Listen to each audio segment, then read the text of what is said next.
Mira Brandes, du skal om lidt på, og hvad er det, du skal her til folkemødet her i Bornholm?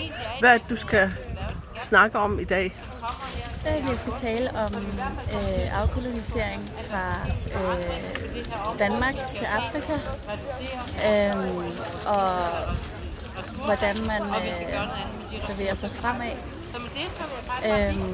Og så skal hver paneldeltager hver især beskrive deres oplevelse af, hvad afkolonisering betyder. Okay. Og så bliver det samtalen modereret af en moderator, og så vil der være en debat. Ja. Med fokus på ligheder mellem koloniserede lande. Ja. Og hvad vil du sige i forhold til Grønland, Danmark? Altså jeg vil sige, at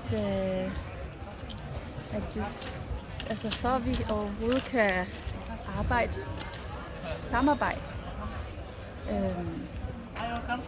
inuit og danskere, så er vi ligesom nødt til at være enige om, hvad det egentlig er, der er foregået.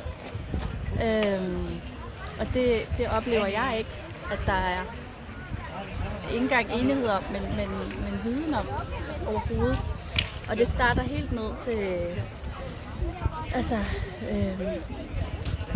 det, man lærer i skolen. For eksempel, nu har jeg børn i folkeskolen, og der er ikke nogen viden omkring, eller når jeg har været ude at tale med gymnasier eller andre unge mennesker, så spørger jeg dem altid, hvad ved I egentlig om Grønland, om Nunavut?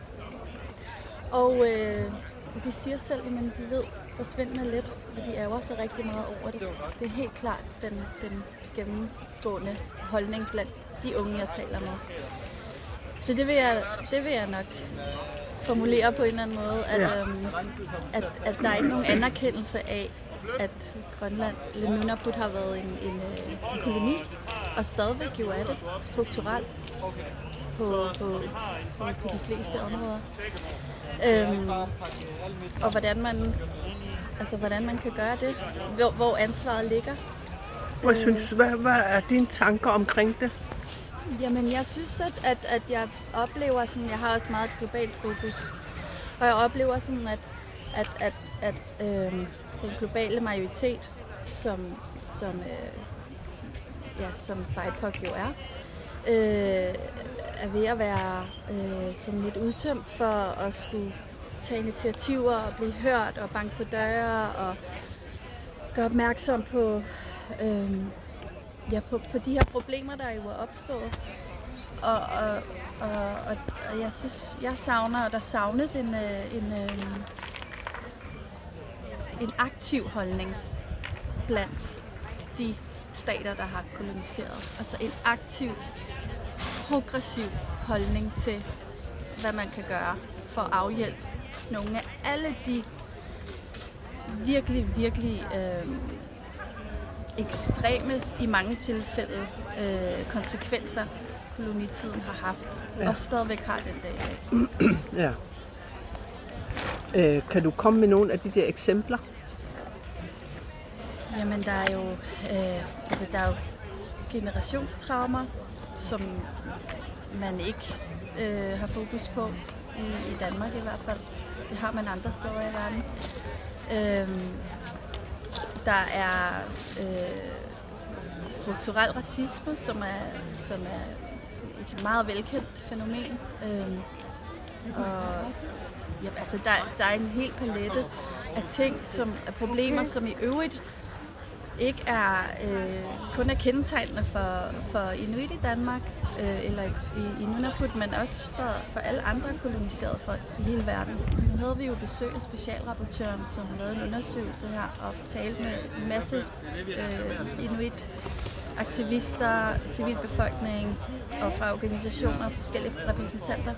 Og de ting, de fortalte, kunne han jo sige fra hans rejser, at han havde hørt helt identisk, om han så var i Sydamerika, om han så var i Asien, eller om han var i... Altså, det er de samme problemer, der gør sig gældende. Så det er ikke noget, som er specielt kendetegnende for inuit. Det er et globalt problem, og det skal den danske stat, den danske regering anerkende. Og det er lidt utroligt egentlig, at det ikke er sket endnu. Ja. Erkende og gøre noget ved det. Du har hørt noget omkring FN's rettigheder for oprindelige folk, men også noget omkring afkolonialisering. Hvad tænker du? Jamen, jeg tænker, at der er rigtig mange gode redskaber at tage fat i. Vi har de oprindelige folks rettigheder, der er børnekonventionen, der er simpelthen så mange værktøjer, som Danmark har været med til at underskrive, har været med til at udarbejde. Danmark sidder i oprindelige folks råd i Europa, i FN, og eller EU.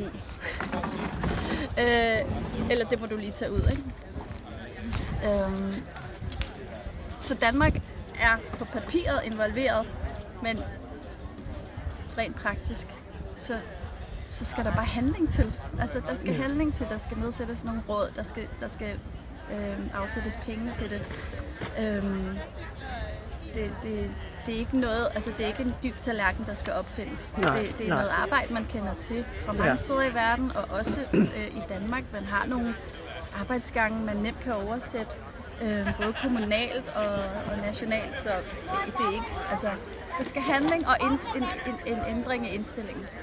Er det noget med, at der i FN skal ske et eller andet med nogle oplysning eller kurser omkring sådan noget arbejde?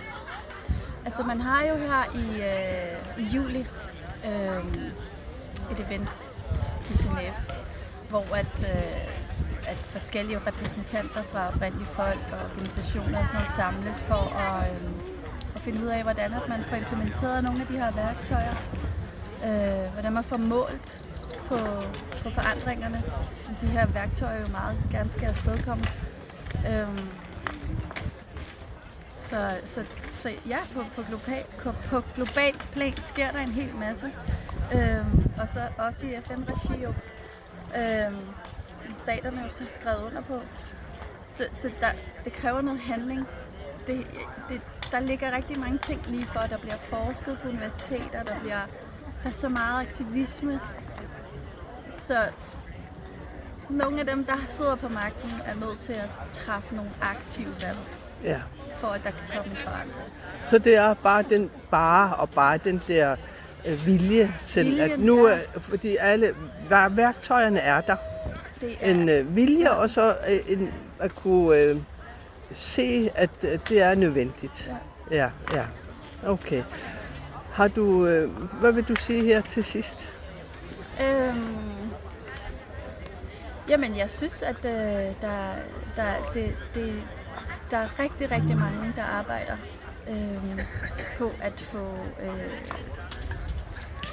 få afviklet koloniseringen og neokolonialismen, som jo er en konsekvens af koloniseringen.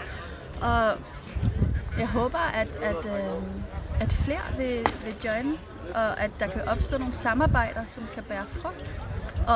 Og så at det ikke kun er oprindelige folk og tidligere koloniserede, som skal bruge al deres tid og energi på at kæmpe den her kamp, som ikke er noget, de har startet. Jeg synes, dem, der har koloniseret, må komme og rydde op og engagere sig 100%, tage et ansvar.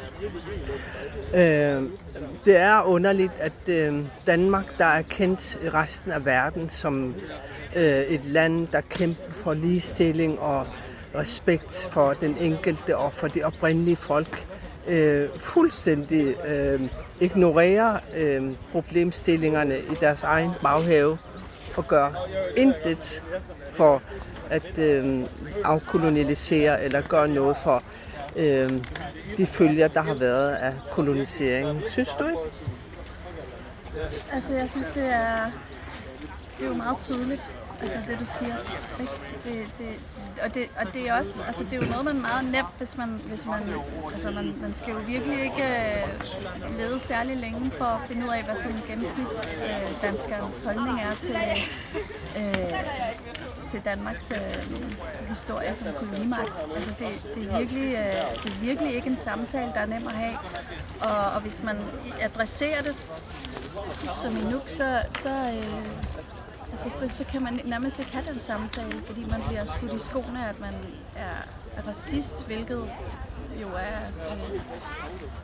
altså nærmest grinagtigt. Men altså, hvis man har bare en lille bitte smule information omkring, hvordan at verden hænger sammen historisk, ikke?